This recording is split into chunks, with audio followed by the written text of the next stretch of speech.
Good evening. Welcome to our Energion Publications weekly Tuesday night hangout. Tonight I'm going to be talking with Michael Kennedy, author of Parent-Driven Discipleship. But let's go to the Lord here in prayer first and invite his presence. Lord, I thank you for this time together. I thank you for those who study your word and are willing to write and share about it. And I pray that you'll send your Holy Spirit to not just enlighten our minds tonight, but give us obedient hearts to put into practice what we learn from you in the name of Jesus. Amen. Amen.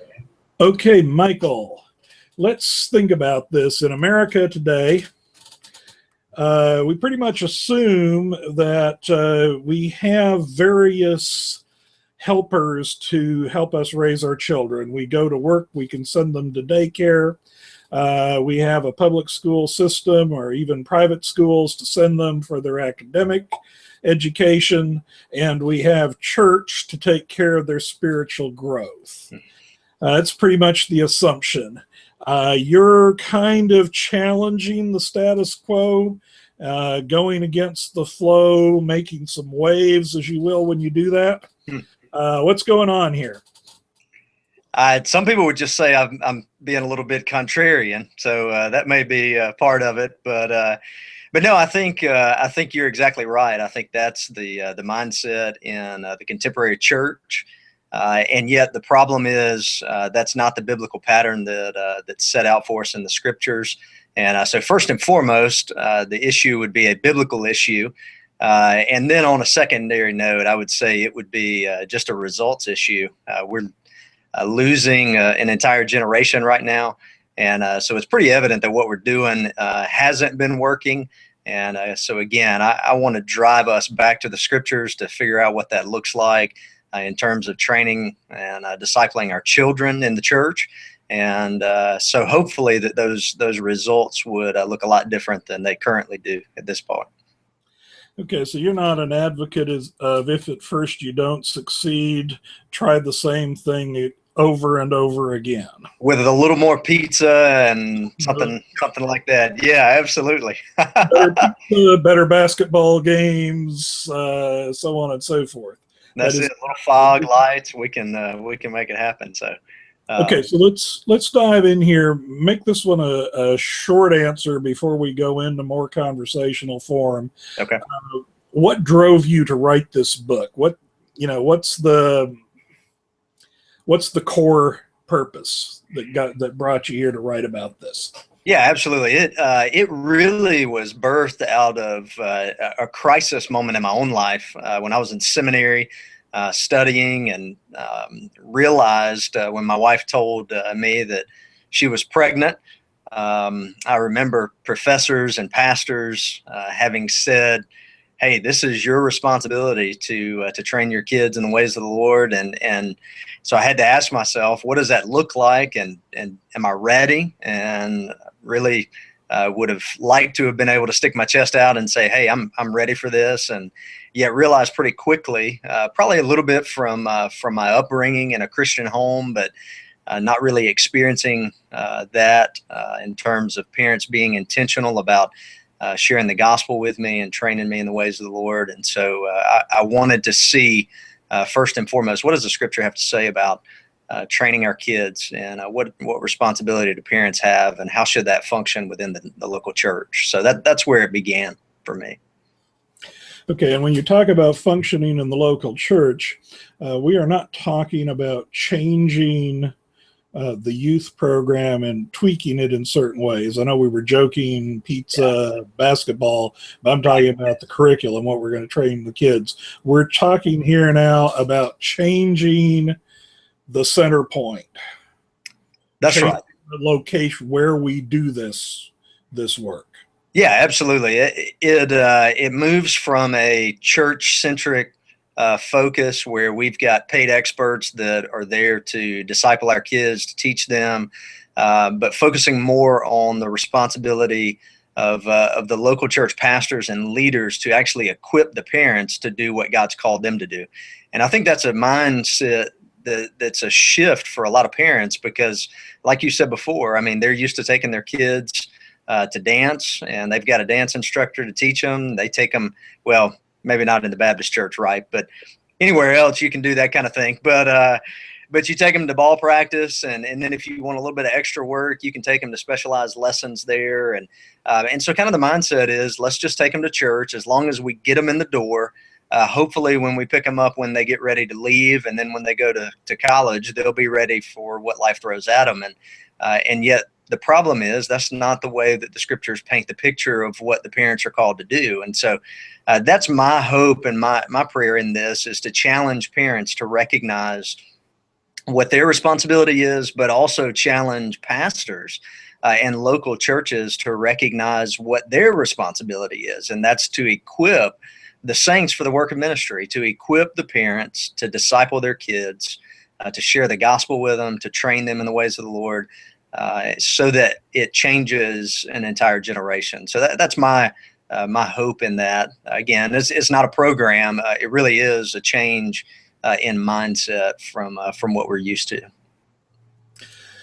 Okay, so you're changing the focus, yeah. And I think it's interesting how people react to books. I remember handing one to a pastor to read in its an advanced copy, and he came back, handed it back to me, and said, "You're trying to run me out of a job." I remember that scene as I was reading your book, because you could say to a youth pastor in this case, "You're trying to run me out of a job." What would you say to that? Yeah, and some have taken this perspective and carried it to that point and said we just need to get rid of youth pastors, children's pastors, and just walk away from that. And I would say I don't think that's the answer to the issue that we're facing, but I do think we need to shift the way that we ask student pastors, youth pastors, children's pastors to do their job. And so primarily right now, if you ask the average youth pastor, which I was a youth pastor for about 5 years, if you ask the average youth pastor, what do you do primarily? And they would say, well, we're supposed to spend time with teenagers, encourage them, disciple them, teach them.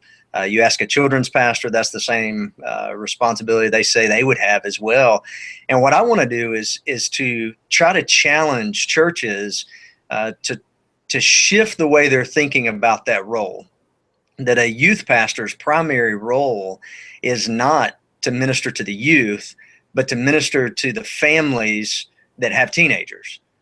The primary role of the children's pastor is not to minister to the children, but to minister to the families that have children. And so one of the things I quoted in my book was Alvin Reed, who's a student ministry professor at Southeastern Seminary, where I went to school. And he said, if we could change the way youth pastors do their job so that instead of spending 90% of their time with teenagers and 10% of their time with the parents, they actually spend 50% of their time with parents of teenagers and 50% of their time with teenagers. And so it's a shift in the way that youth pastors and children's pastors look at their responsibility and their job. Okay, I want to remind everybody of a couple of things. I'm talking with Michael Kennedy, who's the author of Parent-Driven Discipleship. And I do have the Q&A app active so that if you want to comment or ask questions, you can put those in there. If you went in through YouTube, there'll be a link to log in order to be able to enter questions. If you came in through Google Plus, you should already have a button down at the lower right of your screen in order to bring in questions and comments, which are welcome. Okay, I absolutely can't resist this, even though it takes us a little bit afield, because I want to start from the general point. I think I mentioned to you before we went on here that I'm writing a bit about the church, working from a book that I think you're familiar with, 7 Marks of the New Testament Church by David Allen Black, as well as comparing it to others. And we're talking, you're talking from a Baptist church, and Dave is a Baptist. I'm Methodist, and I'm saying, okay, let's look at what we can do to our churches. And you made this comment about discipling, and then you went to one of my favorite passages in Ephesians 4 about equipping the saints for the work of ministry. So if we go back to the Gospel Commission, it's discipling is everybody's job. That's right. Every Christian's job. That's right. Absolutely. And so you, as the pastor who's responsible for the adult ministries, is supposed to equip everybody. They should be going out and making disciples. Equipping them for the work of ministry is certainly going to lead that way. That's so right. You're kind of saying now our youth pastor's job is equipping a particular group of people for work of ministry, namely discipling. And I can think of like 5 or 6 questions that come out of that, but go ahead and have your say first. Yeah, absolutely. I definitely think, if you ask the average church member, whose job is it to make disciples? They would probably say, well, it's the pastor's job, right? And yet I think one of the things that most church members forget is the fact that the Great Commission was given to the disciples so that the world would be changed. It literally turned upside down for the gospel. And I think that's probably the primary reason now that many of our churches are struggling, is that we've set aside that responsibility and said, Pastor, you handle that job, and we'll come and we'll support you. We'll be encouraging half the time, and then we'll go from there. But the real responsibility for the gospel going forth in a local community rests with the believers, and that's a responsibility that every church member should take on, and has the responsibility to take on. And the role that pastors serve in that function is to equip them to be able to share their faith, to be able to tell people about Jesus, and to be able to make disciples as they go throughout their daily lives. So now, like I said, there were a whole bunch of questions that I could have gone. Let's choose this one. So many churches have plenty of people who might not even call themselves disciples. There's somewhat of a difference between I'm a church member, which is not exactly a term that I know how to relate to biblical experience, but I'm a church member. But this whole thing about following Jesus is another matter. So if let's say I'm part of the leadership of a church, however we're structured, and we're saying, okay, we're going to start doing this. Where do you start? Those who are not disciples are going to have difficulty discipling. Yeah, no, I certainly agree with you, and I think that one of the things I relate in the book is just my personal testimony growing up. And actually, my mom is a professor at a school, and so I sent her the manuscript when we got it ready, and she read through it, and her response back to me was, I feel like we dropped the ball. And I said, what do you mean? And she said, we didn't know any of this. Basically what she said. When you were growing up, we didn't know what it meant to disciple somebody because they'd never been discipled. And so I think you're exactly right. I think you've got a large group of church members who are, they would probably say, have never been in a formal sense discipled. And yet the reality is, especially dealing with teenagers and with children, all you got to be is one step ahead of where they are. And so it's not like you've got to have the complexities of the Trinity figured out and be able to teach them that. It's just a matter of you're one step ahead of where they are.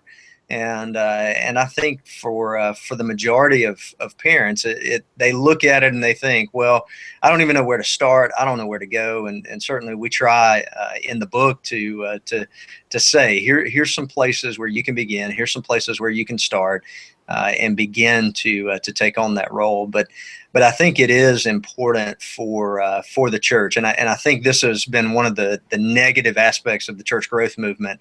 Our primary concern for the last, 60 or so years has been, let's get them saved, let's get them baptized, added to the roll, and then find somebody else to get saved, get baptized, add to the roll. And we've not done a very good job of making disciples. And Jesus is clear in the Great Commission, we're to make disciples, baptize them, and teach them. And I think for the most part, the church has done a pretty good job of getting them in, getting them baptized. And yet we've dropped the ball tremendously in teaching them all that Jesus said. And so that would be the heart of that, would be to begin with the parents, to show them, here's what it means to walk with the Lord. Here's what it means to study the scriptures. And again, there's definitely ways to do that. But for the parents of kids, they just need to be one step ahead of their kids. You know, I like your comment on the one step ahead, although it's a little hard for me to figure out what one step ahead actually is, but that's fine. And I want to remind our audience, we are talking about the book Parent-Driven Discipleship, and I'm purposefully, there. You need to talk there, Michael, while you hold that up. So yeah, absolutely. Beautiful cover here that Henry designed. So grateful for that. But yeah, this is what the book looks like. Available at Energeon Publications and also on Amazon. And I think just recently had the Kindle version come out. So yeah, the Kindle version is in the process.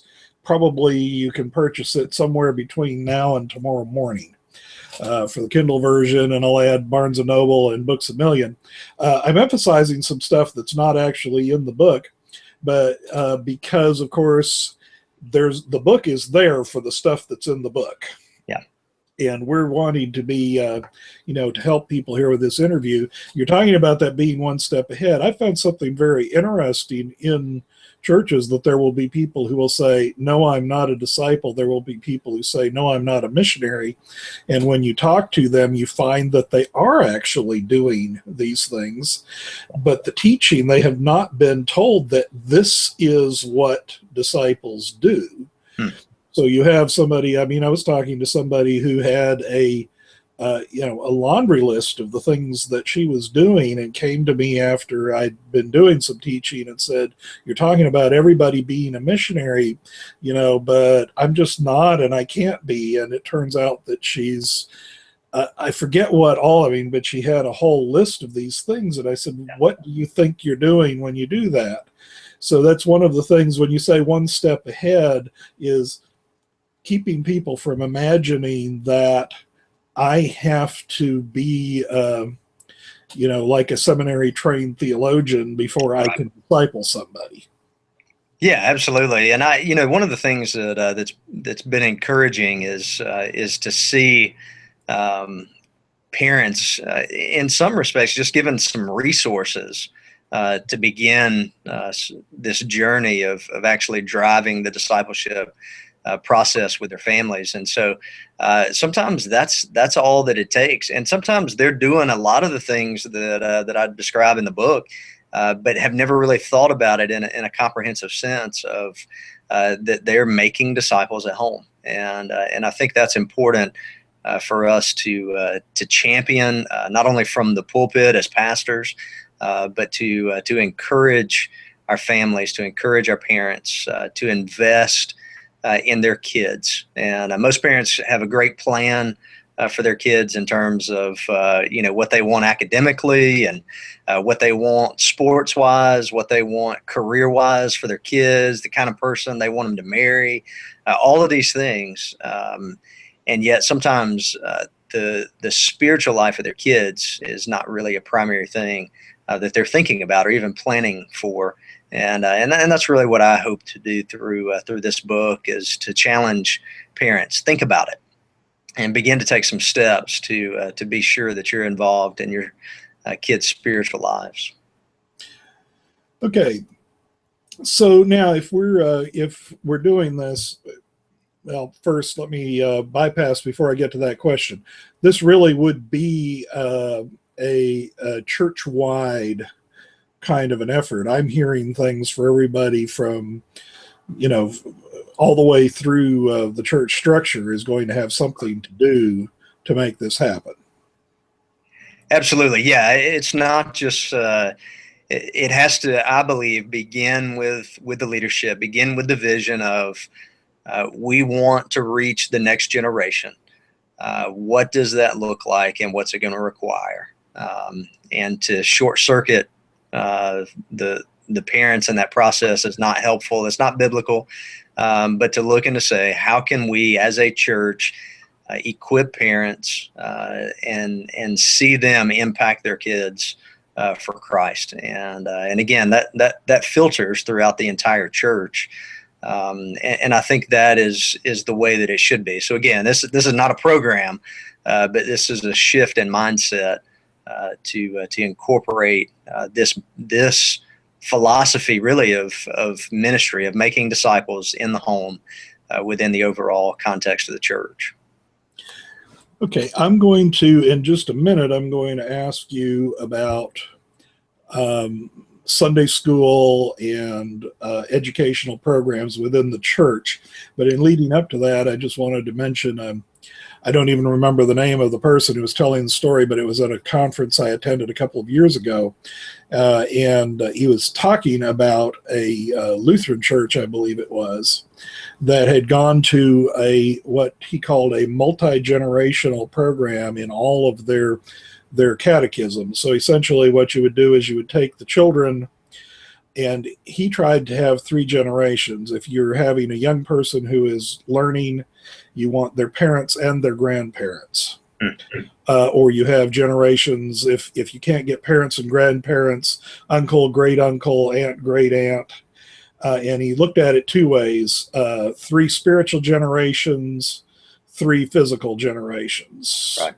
Very often could be in the same person. And many members of the church thought that this was absolutely horrible, said that the kids won't like it at all. They don't want to be in classes with their parents. But the actual church program then was conducted, and he said the one group of people who did not complain about it were the children and youth. Right. They thought it was wonderful.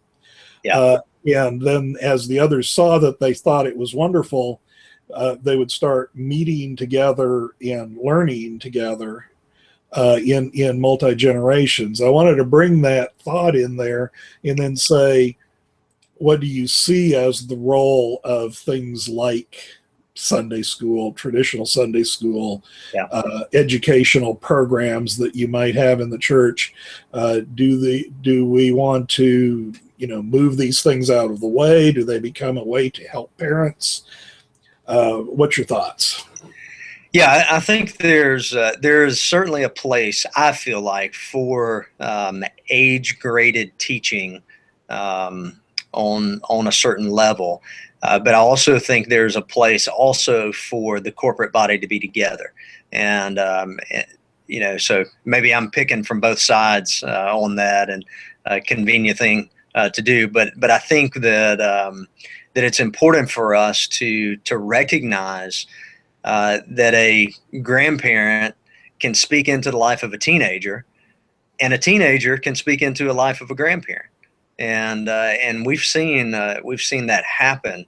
When I was at my previous church as a student pastor, that was one of the things that I proposed that we do in one of the Bible studies that we were working through, is to bring the parents and the teenagers together. And like you said, the response initially was not positive whatsoever.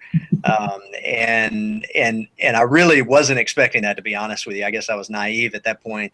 But what I realized through that process is that there was conversations had in that room that would have never been had those 2 groups of people not gotten together.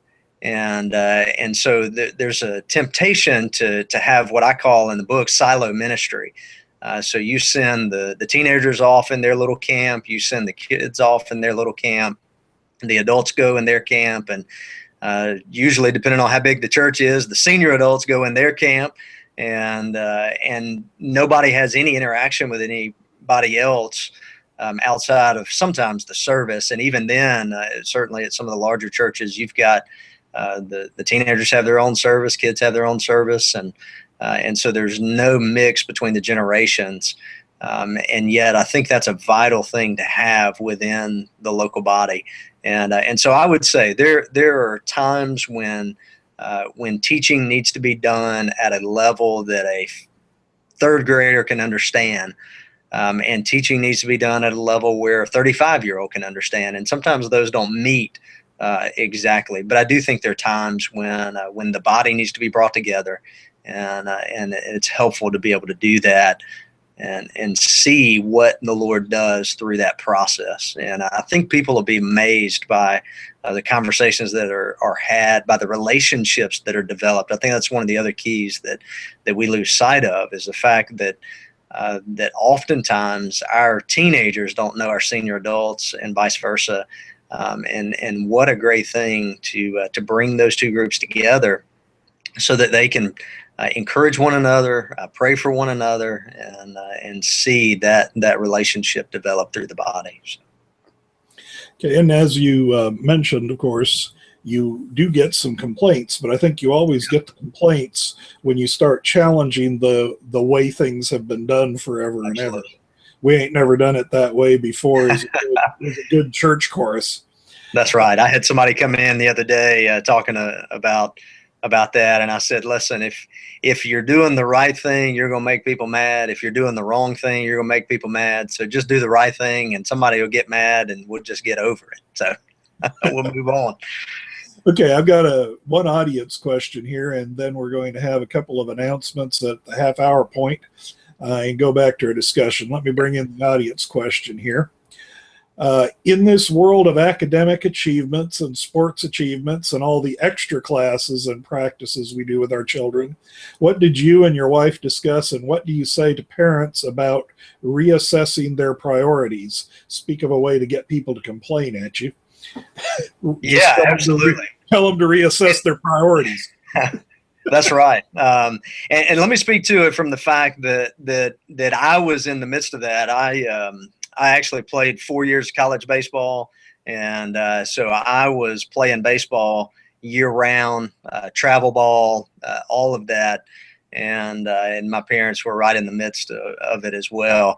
And I saw what it did to me on the back end of it, not necessarily realizing it in the moment, but on the back end, realizing the toll that it took, not only on our family, but on me spiritually as well.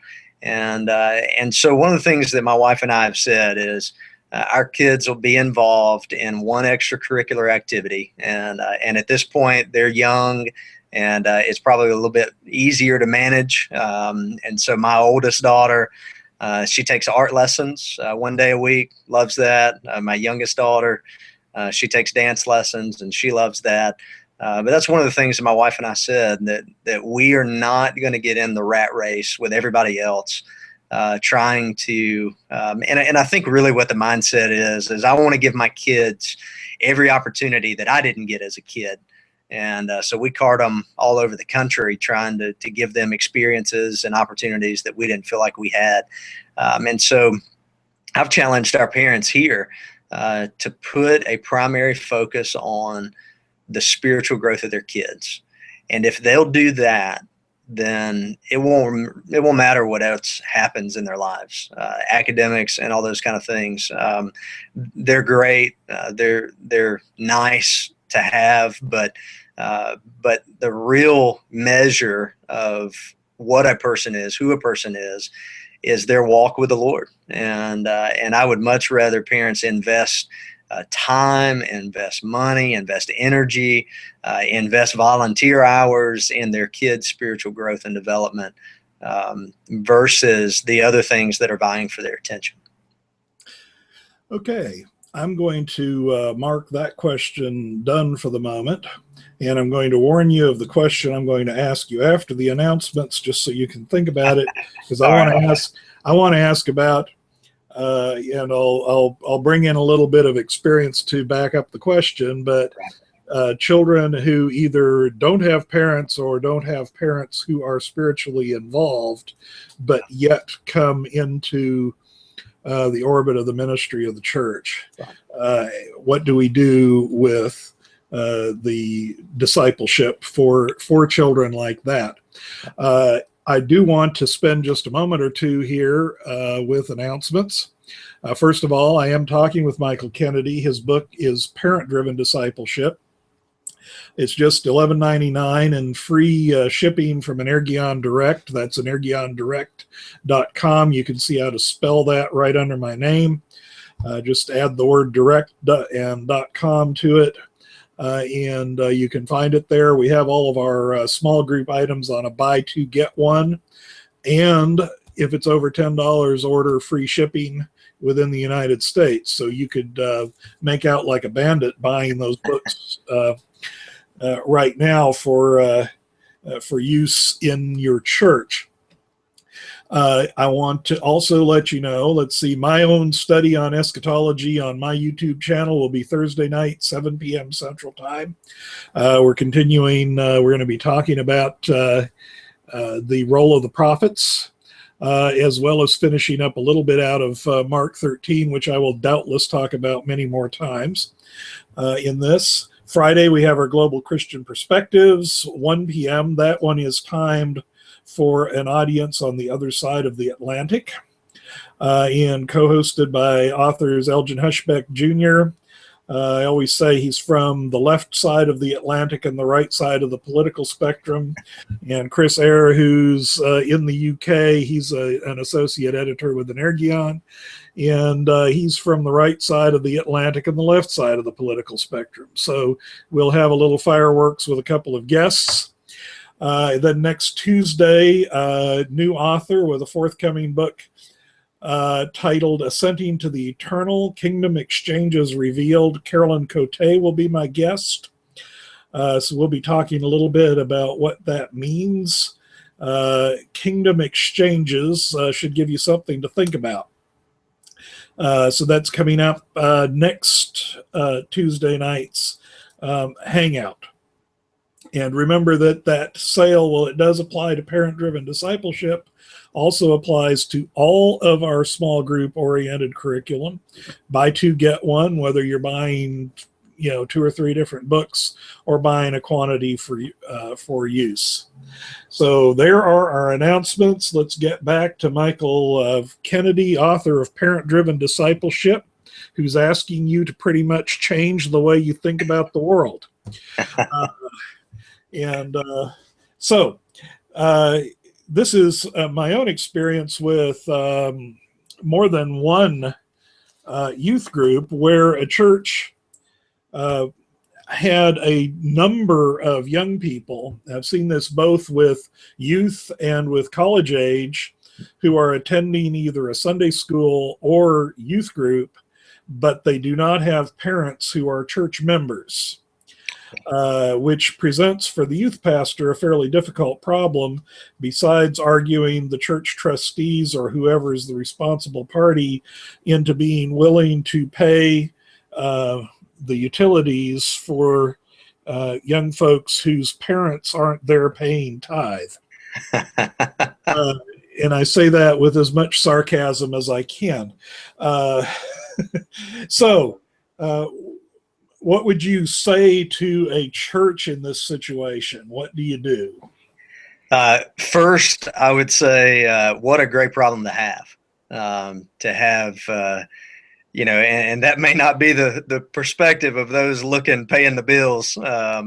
But again, our call, our mission as the church is to reach the lost in the world. And so I think it's a great thing if you've got kids that are coming, even when their parents aren't involved. And this is probably the question that I get asked the most when I talk about this. What do you do with those kids? And I like to use a personal example just because I experienced in my own life. When I was in high school, my best friend, Matt, and we hung out all together all the time. And so I started inviting Matt to church. He didn't go anywhere. His parents didn't. And I invited him to come with me. And essentially, what ended up happening over a period of a couple of years is my parents, in a real sense, adopted him spiritually. That's the way they looked at it, and invested in his life in much the same way that they did with me. And though they may not have done everything right, as they would say, they were willing to love on him, to encourage him. And so I saw firsthand that is possible. And most of the kids that come have some type of relationship with somebody involved in the church, usually another teenager or something like that. And what we've encouraged is for those parents who are involved in our church to look at those kids not as unwanted, but as those that they can spiritually adopt, that they can take ownership of, and serve in that capacity with them in much the same way that a parent would who is involved in the church. And there's certain things that can't happen in that environment in terms of what happens behind closed doors at home. But it's those opportunities that they take advantage of that I think will impact those kids' lives. And we saw that with my friend Matt. Eventually, his parents started coming to church and got very involved and are there today. And so I saw the potential of that. And so that would be my encouragement. And it takes intentionality. It takes planning ahead of time. But to encourage the parents that are there to look at those kids as needing to be adopted in a spiritual sense, because they really are, and to take the steps to do that. Okay, now do you take some intentional effort in your church to teach this kind of attitude to the church members? In other words, how do you guide people into that way? Because it often doesn't seem to be the natural way that people respond. I've already raised my kids. Why are they asking me? Yeah, no, absolutely. And again, I think it takes the leadership casting the vision and setting the course for how things are going to function. And so I think that that's one of the things that we've tried to do. And just in terms of overall mindset, taking on this responsibility of parents discipling their kids, of equipping parents from the pulpits. One of the things I try to do as texts come up that address that responsibility, to emphasize that in such a way that we give them practical application for them to be able to walk out of the doors that day and do what the text has called them to do. But also provide resources. One of the things I have on my blog is a Christmas devotional that I wrote for the families in our church. And so it begins on December the 1st, carries through Christmas Day. But it's a devotional that they can use on a nightly basis. There's some activities involved, questions, and it's one of the things that I did not long after we arrived. And the response from our parents was just amazing, in the sense that they just didn't know those resources were available, and to provide those for them, encourage them to begin to take those steps. And so we would see kids come in and talk about, hey, we did the devotion this week, and we talked about this, and that was an encouraging thing to me, just reinforcing that on a continual basis with our parents. Also on a weekly basis, when our kids do go into small group Sunday school classes, we provide the parents what's been taught in that class. And I've encouraged our parents, don't ask your kids if they had fun at church. Ask them what they learned at church. And if we condition them now to think that church is about going and having fun, we've conditioned them in the wrong sense. And so we've just tried to take some of those steps, just practically speaking, to emphasize, to lift up this responsibility that the scriptures say that parents have in the life of their kids. Okay. I was just going to ask also about what kind of activities that you are recommending to parents, just to give a summary. I mean, from my own upbringing, my parents did worship every evening. I mean, we always got together as a family. Of course, my parents were missionaries. I grew up kind of that way. We knew that they prayed together 3 times a day. Now, they didn't, go out and make sure that we saw, but we were just aware of that. Yeah. This sort of thing, of course, this sort of thing had an impact on me I think for obvious reasons over the years. Right. Do you have, like a short list of recommended things that a parent might do? Yeah, absolutely. I think certainly one of the steps that we encourage our parents with, and that we do as a family, or family devotion time in the evenings with our kids, and I say in the book, you would probably not be impressed to come and to watch it unfold at my house with a 7-year-old and a 4-year-old. It's pretty chaotic at times. But we take an opportunity to sing together, to read the scriptures, to pray, just to establish that routine, that rhythm in the life of our family. We do our best to eat together as a family. One of the things that's amazing, the statistics show that most families don't eat together, and I think it's some of what we've talked about earlier with just being on the go all the time, running from one thing to another, and so that's one of the things that we take an opportunity to eat together as a family, and to talk about what's going on through the day and in their lives. We look at praying for our kids as something that we talk about a lot in the life of our church, and also in our family personally, of praying for our kids' salvation. Praying for them in their future endeavors, that they're walking with the Lord, for their future spouses. So it's one of the things that we take seriously as well. I think one of the easiest things in my mind is to make corporate worship with the local body on Sunday a priority in the life of the family. Another aspect that we encourage our parents, and what is showing now, I think that the average church member feels connected and coming once a month. They feel connected to the body at coming once a month, and I tell our parents, I say, listen, if you come once every 4 weeks, don't be surprised if your kids come once every 8 weeks, and eventually they're just not going to come. Period. And so I think that's one of the things that we've encouraged our families, is to make corporate worship in the body a priority as well. That you're there, that you're involved, that your kids see you worshiping, and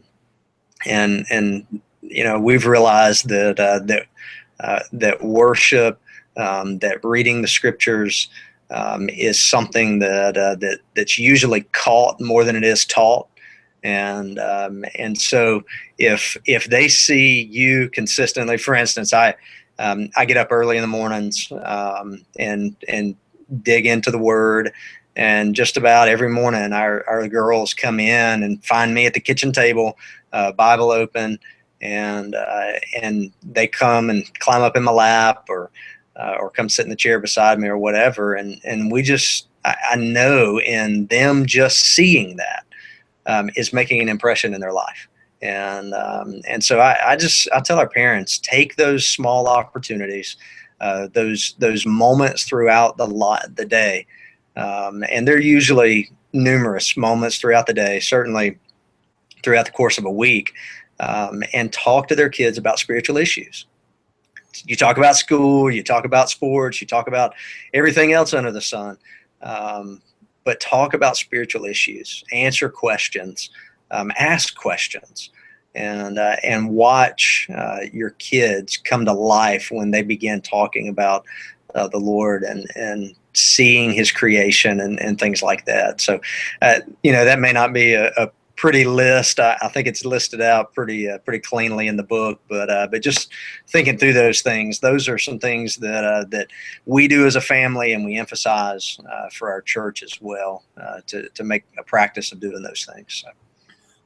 I'm glad to hear you mention the word chaos, because I think a lot of people think that when they're working with their children and they run into some chaos, that somehow everything has gone off the rails and there's necessarily something wrong. That's right. It's actually a fairly natural state to have a bit of chaos as you're going through, and it doesn't mean that things are going badly. Right. So I'm glad to hear you mention that. I'm going to put up I just typed out into a word processor while you were talking because the energeon.co/discuss, that's our Energeon discussion network. And the reason I'm putting that up there is that the essay that was posted yesterday is by a local United Methodist pastor and author of the book Out of This World, where he studies a Christian community, but he's writes particularly about devotion and chaos and the desire of a father to start living devotional. I think he made some really excellent points. If you don't get on until tomorrow morning, there'll be another essay also by him, but you can just kind of scroll down and you'll find the one that he wrote is Darren McClellan. And so since we're talking about devotions and chaos and families, I thought it'd be worthwhile to share that other resource. And I'm probably going to go and stuff this video into a comment on that one a bit later as well. So anyway, that's that location. So we're talking about, devotions. And I'm watching the clock here. As we conclude, I'm going to ask you to talk, and so this is a warning of a future question, not the one I'm about to ask you. Okay. In the short form, and this would be right as we start running out of time. I'll say in short form, why should somebody buy your book as opposed to a stack of others on parenting? As a publisher, I really like authors to have an answer to that. At least I hope. So I'm going to take you way far afield. All right. We have the problem of, the church in America, I think, isn't doing all that well. I'm certainly a member of a denomination that's bleeding membership. And even at such, we're considered probably to have somewhat inflated roles, even by comparison. I'm not going to try to speak for your denomination. So let's ask you as a pastor and as somebody who's been thinking about one of the great places where we bleed is the young people leaving, graduate high school, graduate from having to go to church. So if there was one thing about the church in America that you could change, what would it be? It's always dangerous to say I wish that this would change, but I think for so long we have experienced almost zero persecution, and it does not cost anything to be a follower of Christ in a real sense in America. I think that's beginning to change, and I think it will continually become more difficult to follow the Lord in a true sense, to be a disciple of Christ. But that would be the one thing. I remember hearing a story of a pastor who had gone and visited the underground church in China, and he was relating to the pastor that was there the condition that he felt like his church was in, and overall the church in America. And he asked the Chinese pastor, he said, what should we do? And the Chinese pastor said, pray for persecution. And nobody wants to talk about it. Nobody wants to look at that. But we certainly, though the freedoms that we enjoy in this country are tremendous, I think as the church, we've become very, very apathetic, very lackadaisical in walking with the Lord in a true disciple sense, as the scriptures claim. And so that would be the one thing that I think if I could change, it would be to pull the church out of its apathy. I think about the church described in Revelation, Laodicea, that's neither hot nor cold, just kind of floating right there in the middle. The coffee that you drink that you want to spit out because it's not hot and it's not cold. And so I look at that and I think that's really, I feel like, where we are in the church today. And so, man, stick in the microwave and heat it up, or toss it out. One of the two. That's kind of where I am at this point. So. Don't those two things feed into one another? The apathetic church is not a church that anybody would care to persecute. That's true. That's true. Yeah. It doesn't actually bother anybody. I mean, I have a hard time with people who claim persecution here in the United States at this point, because I have actually lived. That was when I was a child with my parents in places where you could get chased by people with guns for the gospel's sake. I experienced when I was 7 years old, us having to leave our house in the middle of the night, and flee on foot to a place to hide because they were coming to kill us. So after that, and then after reading much worse things elsewhere in the world, it's hard for me to see the American church as persecuted in any way. Yeah. But, okay, I will congratulate you on a courageous answer to that question. I'm not sure. I hope you'll be the first to go to jail with me, right? We're going to go together. Yeah. The real problem, though, for you is that I'm living over here in Florida and you're over there in Georgia. The question is, whether the church elders, the church board, and so on are willing to go to jail with you. That's right. That's it. Absolutely. So that's going to be the issue. If we do that, though, like I said, we're probably before persecution is going to happen, and maybe the Lord will work it the other way. A few more people are going to have to be annoyed. Yeah, that's right. So, and make sure that it's for righteousness' sake, not for our own obnoxiousness' sake. Yeah, I was going to say, if you're being persecuted because you're a jerk, you deserve it. Okay. I thought that was a good question to give you a chance to answer. And it would be an interesting thing with that to go together with the discipleship, but it's probably a topic that we shouldn't open with around 8 minutes left in the evening. I do want to remind folks that even though there are only 8 minutes left, the Q&A app is open. It's only been used by one person tonight. And your questions or comments would be welcome. And also, again, we're talking about the book Parent-Driven Discipleship. Parents becoming the center of discipling their children, going from generation to generation. I've used as a ministry passage, I like Psalm 78, the first 8 verses, where it identifies 4 generations telling to your children so that their children and so that their children That's right. Will know the wonderful deeds of the Lord. Do you use testimony in the church or as parents talking about what God has done in your life? Is that something you use in your church?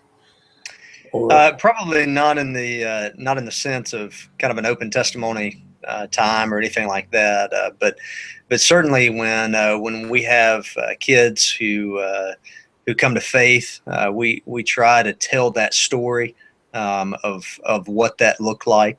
And for instance, we've got a family in our church. Both have twin daughters. Both of them about a year ago began to ask questions, try to figure out a little bit more who Jesus is, and begin that process. And so I went down and sat down in their home and talked with them, and then spent some time with their parents and said, here's where I would take them from this point. I don't think they're there. I don't think they're quite grasping the gospel, but they're asking the questions, and you have the responsibility of fanning that flame. And so anyway, that was I guess maybe a year and a half ago now, and had the chance to encourage those girls along, encourage the parents along, And so we were able to celebrate with them when both of those girls came to faith in Christ. And that was a story that we told. And because I think those are the things that need to be celebrated as you see the faith passed from one generation to the next.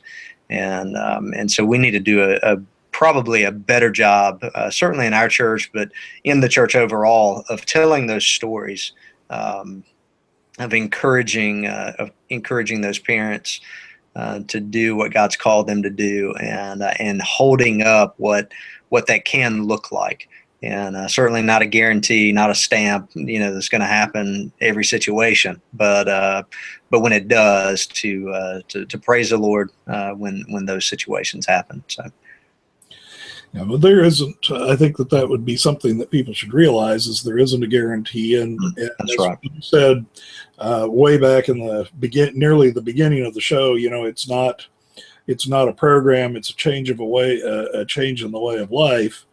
This is not something where you say, do the following steps, and your children will be healthy, wealthy, wise, and their spiritual lives will be wonderful. That's right. There is no such set of steps that guarantees what's going to go on. Yeah, and that's one of the things in talking with parents that that they've heard. If you train a child up in the way he should go, when he's old, he won't depart from it. And I've had parents come and who have older kids who sat down and said, "I thought this was true. And I feel like we did everything we could to train our kids in the ways of the Lord. Why is this not coming true in their life?" And some people will look and say, well, just give them time and they'll come around. But I try to help them recognize that this in Proverbs is wisdom literature, which is not a guaranteed promise. If you do this, this will happen. So if you train your kids, they will walk with the Lord until their old age. But what it does promise is that as you're faithful to do this, there's a better chance of them doing what you intend and hope for them to do. And so if we're faithful to teach them, if we're faithful to train them, then there's a good chance, a lot better chance usually than if we do nothing, that they are going to be walking with the Lord. But again, ultimately, people are held accountable for the choices they make, the decisions they make. And so, I've seen that verse used to beat parents over the head and make them feel like they've dropped the ball. And I don't think that's a helpful thing to do. And so I think we want to be cautious in that, of not saying, if you'll do these 5 things, then you won't have to worry about anything from that point. Your kids will be saved. They'll walk with the Lord from now on. But it doesn't negate the responsibility that the parents have. And so we have the responsibility to fulfill that function. Okay, and that's a good point on Bible study as well, is remember the type of literature that you're reading. Right. Absolutely. It has its own way of expression. Okay, we're running so short on time. We got about a minute and a half left, although probably if you ran a few seconds over, life will not cease as we know it. Yeah. But just tell us, a parent is looking for a book about parenting. Why should they buy this book? What is the critical reason to buy this book? Yeah, I think for me the critical reason to buy this book is I do my very best to help you see that as a family, as a parent, as a Christian parent, your family is under attack. Satan is doing everything possible that he can to knock you off course, to keep your kids from following the Lord. And so one, it's an alarm sound for our families, our Christian parents, to recognize that there's a battle going on. It lays out what the biblical foundation. One of the things that I realize is many parents would say they have the responsibility, but have no idea biblically what their responsibility is.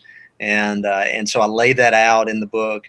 And I also lay out just some practical steps. I'm kind of a nuts and bolts kind of guy. I want to know where the rubber meets the road. And so I lay out how a parent could start from the very beginning or even in the very middle of their kids' teenage lives, of being able to start that process of pointing them to Christ, of taking an active role in their spiritual growth and development.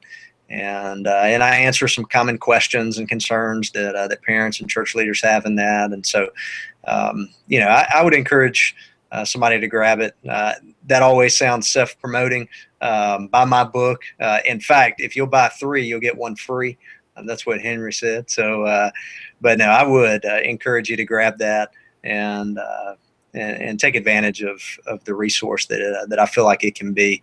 My goal, my hope is that we see a generation captured within the American church, their lives transformed, and then following after the Lord.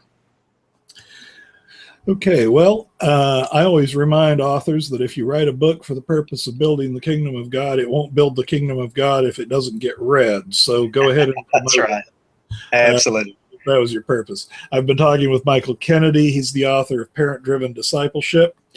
And I want to remind everyone that next week we'll be talking with another Energion author every week, Tuesday night, 7 p.m. Central Time.